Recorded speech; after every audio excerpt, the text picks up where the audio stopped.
अस्सलाम वालेकुम नाज़रीन, उम्मीद है कि आप हमारे नए नए कानून के शिक्ष से फ़ायदा हासिल कर रहे होंगे। अभी हम प्रॉपर्टी के मुताबिक बातचीत कर रहे हैं। अब हम बात करने जा रहे हैं special power of attorney. Special power of attorney क्या है?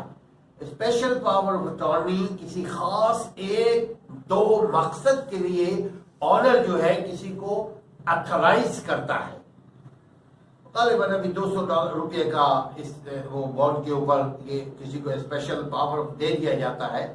तो उस सिलसिले में हम शाहिद भाई को मदऊ किया है कि जरा बातचीत करें, लोगों को आगाह करें कि स्पेशल पावर ऑफ अटॉर्नी जो है उसमें किन किन चीज़ों का ख्याल रखा जाना चाहिए।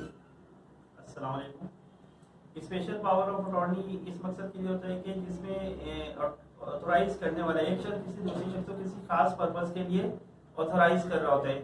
स्पेशल पावर ऑफ अटॉर्नी में दो पार्टीज हो गई, एक तो जो ऑथोराइज कर रहे हैं और एक जिसको ऑथोराइज किया जा रहा है।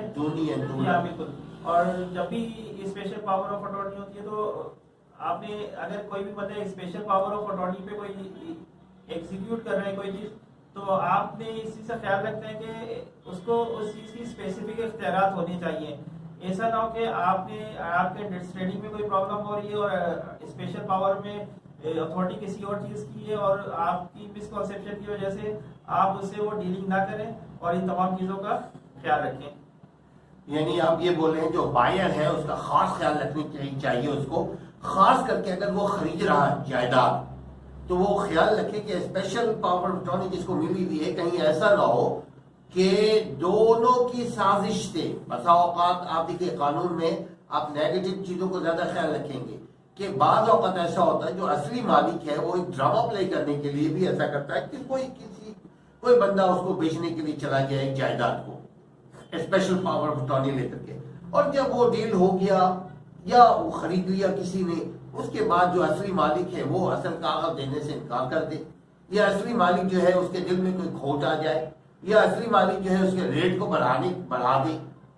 तो इस सिलसिले में हम मशवरा यही देते हैं हम लोग कि जी स्पेशल पावर ऑफ अटॉर्नी से आप जायदाद की कुल्ली तौर पे खरीद फरोख्त से थोड़ा सा इज्तनाब बरते, लेकिन उसके अलावा ये कर सकते हैं कि उसके थ्रू आप किराया ले सकते हैं, आप उसके थ्रू किराएदार को ले सकते हैं, उसके थ्रू टेनेंट को आप हायर कर सकते हैं, उसके थ्रू आप घर का ख्याल रख सकते हैं, टूट फूट का ख्याल रख सकते हैं, दुकान का ख्याल रख सकते हैं, टैक्स वगैरह कोई जो जिसके पास स्पेशल पावर मिली हुई है वो बंदा टैक्स वगैरह जमा करा रहा है वो हल्की फुल्की चीजों को वो फुलफिल करे। यही है ना? बिल्कुल।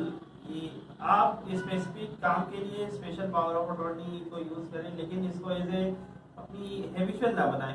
और स्पेशली जब आप कोई ऐसी ट्रांजेक्शन करने जा रहे हैं, प्रॉपर्टी खरीदने जा रहे हैं, कोई फ्लैट मकान दुकान, तब इन चीजों का आपने बहुत ख्याल रखने की कोशिश करेंगे जो एक्चुअल ओनर है आप उसी से ट्रांजेक्शन करें, ना कि जो इसको स्पेशल पावर ऑफ अटॉर्नी के तहत इख्तियार के लिए।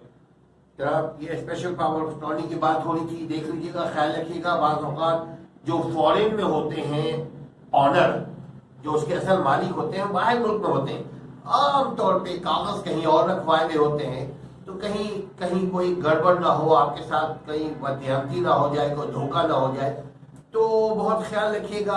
अगर आप स्पेशल के थ्रू कोई मकान या जायदाद दुकान खरीद रहे हैं तो मोहतात रहिएगा। बेहतर यही है कि अगर बाहर मुल्क में कोई है तो एम्बेसी के थ्रू उनसे आप पूरी की पूरी अथॉरिटी ले लें।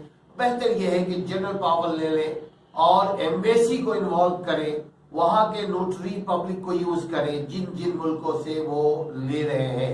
जो बायर जो है वो बहुत होशियार रहें कि वो जो खरीद रहे हैं जायदाद इस बात का ख्याल रखें कि ओरिजिनल सारे पेपर्स उनके पास होने चाहिए, और जो बेच रहा है यानी स्पेशल पावर जिसको मिला हुआ है या पावर जिसको मिला हुआ है, ये ख्याल रखें कि उसको पावर अगर बाहर मुल्क में फॉरेन में अगर बायर सेलर है तो उसको क्या ख्याल रखना चाहिए कि एम्बेसी के थ्रू, पाकिस्तान एम्बेसी के थ्रू वो उसको रिकॉग्नाइज करवाए उसको जिसको पावर दिया गया है ना शाहिद साहब? बिल्कुल, आपने बिल्कुल सही फरमाया। बहुत बहुत शुक्रिया सामीन, अपना ख्याल रखिएगा, हमें अपनी दुआओं में याद रखिएगा, और अगर सब्सक्राइब कर दें तो बहुत अच्छी बात है, आपके लिए नई नई वीडियोस आती रहेंगी। آپ حالات سے آگاہ ہوتے رہیں گے. السلام علیکم ورحمۃ اللہ.